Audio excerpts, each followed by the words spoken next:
What's up everyone? I'm going to go over my Mace build today. Well, I have covered like the best Mace build in the past. In that build, I used Chaos Volley, so I wasn't really the most proud of it.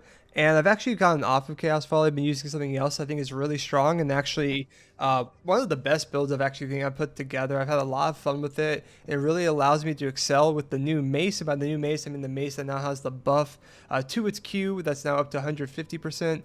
Physical damage, so I'm really excited for this build. I've been having a lot of fun, a lot of success. I've been calling myself the Mace Master. So what we're going to do is walk through it real fast. I'm not going to go too deep into these, but just a reminder, that's the auto, that's the Q, you slam, and when you hit them, it'll inflict the 2-second snare, which is really nice, as well as the E smack. Swing out that, the enemies get knocked back, and they're incapacitated for 1.2 seconds. Core basics of the Mace, not going to cover too much.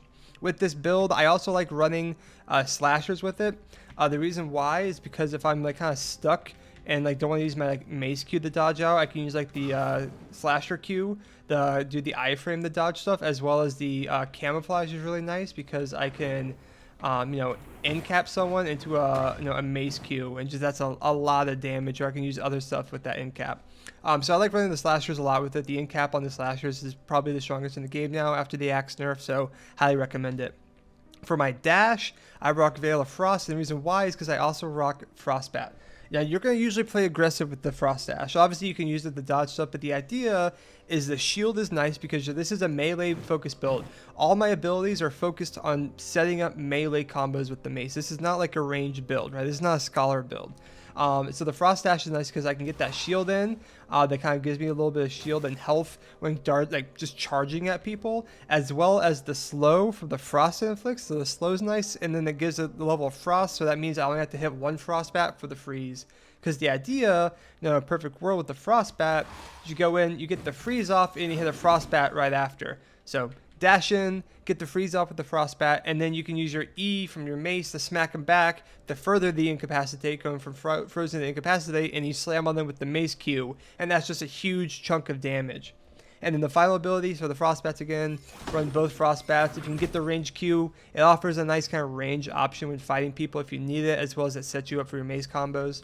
And then the last ability I run is Mist Trance. The reason why I run this, not like a barrier or anything, is because of the Q reset and then the mobility it gives. Because the idea is when I get hit with the Mist Trance, what happens is you turn on material and you teleport to a cursor location. So you can use that as a gap closer to chase people, as well as it resets the cooldown on your Q, which is the Mace Q, which is really strong now. So you could Q in on someone and then immediately Mist Trance and then Q in on again, and they dealt no damage to you, and you've dealt 300% physical damage to them and have inflicted a total of 4 or so seconds of fading snares. So that's just a lot of pressure and damage that you can pump out. I've been having a lot of fun with this. And then finally, for the ultimate, I run the Heart Strike again for the idea of mobility and chasing people, just staying on top of them. It also offers the opportunity if I need to escape, I can dash away, but the idea is I can slam through them. I will deal a lot of damage to them, as well as heal 150% of my spell power over 3.5 seconds. And then it erupts and deals more damage. So it's a huge chunk of damage. It has more mobility. So if I'm chasing someone, like they're at the door, I can chase after them and then slam after them and just keep on them. They swing at me, Mist Trance, and then slam again. Dash at them, auto, Frostbat, frozen. They just can't get away from you. So this has been my go-to build. I've been really enjoying it. I'm having a lot of fun with it, different ways, because you can combo. You can go with the end cap, into the Q, into the Mist Trance, into the Q again, Frost. There's just so many options to say aggressive on this.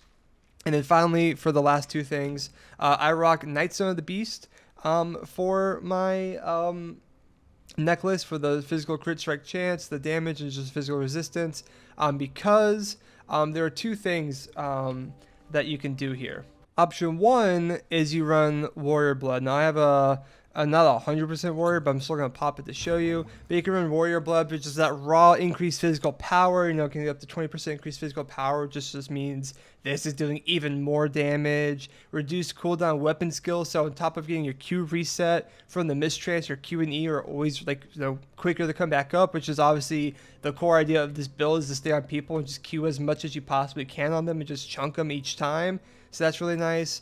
I know, obviously, the reduced damage taken, 25% damage, or increased damage when striking enemies at full HP. The 25% not as important, but the reduced damage is really nice. And then, of course, the parry is really nice.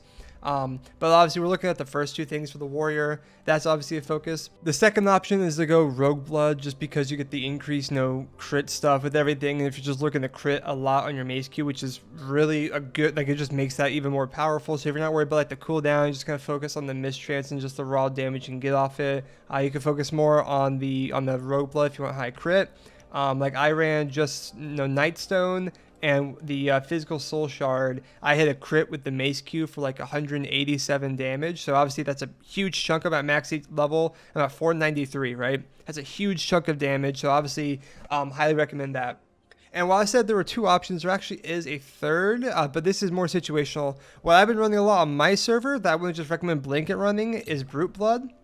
And the reason why I've been running Brute Blood is the the attack life leech is whatever, the attack speed and everything is like whatever. The main reason is for the healing received increased by 20 to 35%, and then the 6% chance per relative health recovered, the boost movement speed by 20% and damage of primary attacks by 25%.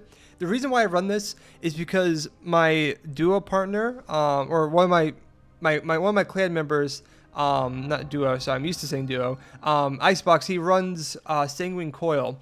And so what ends up happening a lot is he's cracked at hitting those, and so every time he hits that, the healing on me is increased a lot more, as well as I get the 6% chance per relative health, where he's running 100% Scholar and shooting multiple of those. That almost always procs. And so I'm almost always having a 20% increased movement speed, and my primary attacks, so this, are increased by 25%, which means when I'm dashing in and getting that frost hit off, the damage is going to do even more. And so that's kind of the reason why I run the Brute Blood a lot with him, is just because I get a lot more health received from a Sanguine, as well as the increased buffs on that. So if you're running in a group and you have someone who's running like Purgatory or Sanguine Coil, you could rock the Brute Blood like I have. Otherwise, go Warrior or Rogue, and it's really up to like whatever blood you get higher of and whatever you feel more comfortable about. And yeah, that's the build I've been running. I've been having huge success with it. I mean, as you guys can see, 1, 2, 3. Huge success with this build. Been a lot of fun. Been very, very strong in fights. And yeah, let me know what you guys' thoughts are if you enjoy this build. And if you try it out, let me know. And otherwise, I hope you enjoyed the Marauder build. Peace out.